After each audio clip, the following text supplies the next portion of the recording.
উপলক্ষে আমরা রয়েছি পূর্ব বর্ধমান জেলা শাসকের তরণে। সেখানে আমরা দেখছি ধীরে ধীরে জাতীয় পতাকা উত্তোলিত হচ্ছে। আমাদের সঙ্গে রয়েছেন মাননীয় জেলা শাসক মহাশয়া শ্রী রাধিকা আইয়ার মহাশয়া, তার হাত দিয়ে জাতীয় পতাকা উত্তোলন হচ্ছে। আর অন্যদিকে পূর্ব বর্ধমান জেলা পুলিশের পক্ষ থেকে পুলিশ ব্যান্ড তাদের শ্রদ্ধাঞ্জলি অর্পণ করছেন।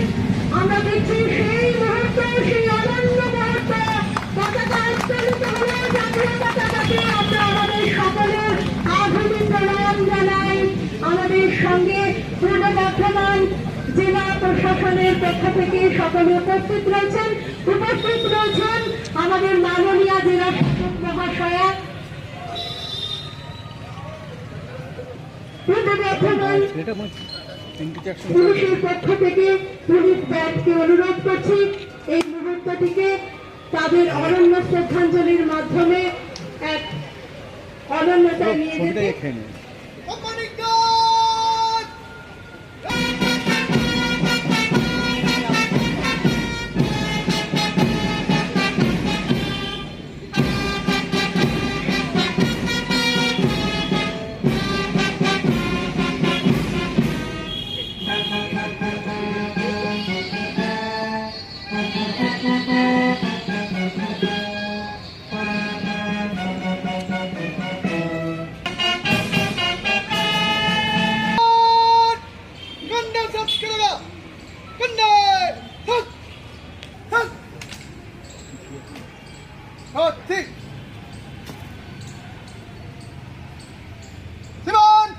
পূর্ব বর্ধমান জেলা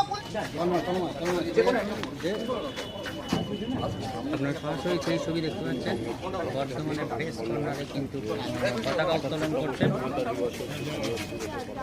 বন্দে মাতরম, বন্দে মাতরম, বন্দে মাতরম, বন্দে মাতরম। জয় হিন্দ, জয় হিন্দ, জয় হিন্দ, জয় হিন্দ। ভারত মাতা কি জয়, ভারত মাতা কি জয়।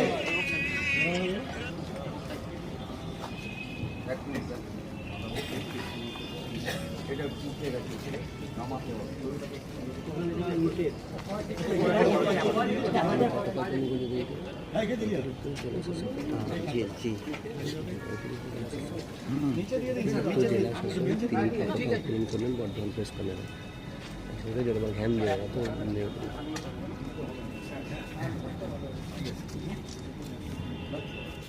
স্বাধীনতা দিবস আজকে ভারতবর্ষ জুড়ে ৭৮তম স্বাধীনতা দিবস পালন করা হচ্ছে সগৌরবে, আনন্দ উল্লাসে। ঠিক একইভাবে পূর্ব বর্ধমান জেলা প্রশাসনের ব্যবস্থাপনায় এবং সগৌরবে আজকে আমরা আমাদের জেলা প্রশাসনের পক্ষ থেকেও মাননীয় জেলা শাসক শ্রী রাধিকা আইয়ার মহোদয়া তিনিও পতাকা উত্তোলন করেছেন জেলা শাসকের প্রাঙ্গণে। এছাড়া আমাদের জেলা শাসকের পক্ষ থেকে মাননীয় অতিরিক্ত জেলা শাসক আমাদের প্রেস কর্নার সহ পার্শ্ববর্তী যে বিভিন্ন যে রেড ক্রস এবং বিভিন্ন গুরুত্বপূর্ণ স্থানে আজকে পতাকা উত্তোলন করা হয়েছে এবং তার সঙ্গে সঙ্গে জাতির জনক গান্ধীজি এবং নেতাজির মূর্তিতে মাল্যদান করা হয়েছে। এবং এই আজকে 15 আগস্ট উপলক্ষে আজকে জেলাতে আমরা কারারই লৌহ কপাট একটা বিশেষ প্রদর্শনী আয়োজন করেছি বর্ধমান 1 ব্লকের সাধনপুর বিবেকানন্দ হাই স্কুলে। এই প্রদর্শনীর মাধ্যমে আমার দেশের যে স্বাধীনতা সংগ্রাম এবং বলিদানী যারা প্রাণ বলিদান দিয়েছে তাদের ইতিহাস নিয়ে একটা প্রদর্শনী চলছে আমাদের বর্ধমান 1 ব্লকের সাধনপুর বিবেকানন্দ বিদ্যালয়, যেখানে ছেলেমেয়েরা আজকে খুব উৎসাহিত এটা পেয়ে সকালে এটা আমি করে এসেছি। এছাড়াও আজকে আমরা আজকে আমাদের যারা মিডিয়া, এই মিডিয়া বন্ধুদেরকে নিয়েও আজকে আমরা জেলা তথ্য দপ্তরের সহযোগিতায় আজকে আমরা বিশেষ সাংস্কৃতিক অনুষ্ঠান করছি এবং জেলা পরিষদের তত্ত্বাবধানে আজকে আমাদের জেলার বিভিন্ন প্রান্তেই আজকে সুষ্ঠু শৃঙ্খলভাবে বিভিন্ন অনুষ্ঠান চলছে। আশা করবো আজকে আমরা সবাই আনন্দেই দিনটা কাটাবো। তা প্রত্যেকে জেলাবাসীর উদ্দেশ্যে একটাই কথা, প্রশাসনের পক্ষ থেকে সবাই আনন্দ করুন এবং আমাদের যে স্বাধীনতা আজকে দিনটাকে স্মরণ করি। আসুন আমরা সবাই মিলে দেশের জন্য করি, এগিয়ে চলুন। সবাই ভালো থাকবে।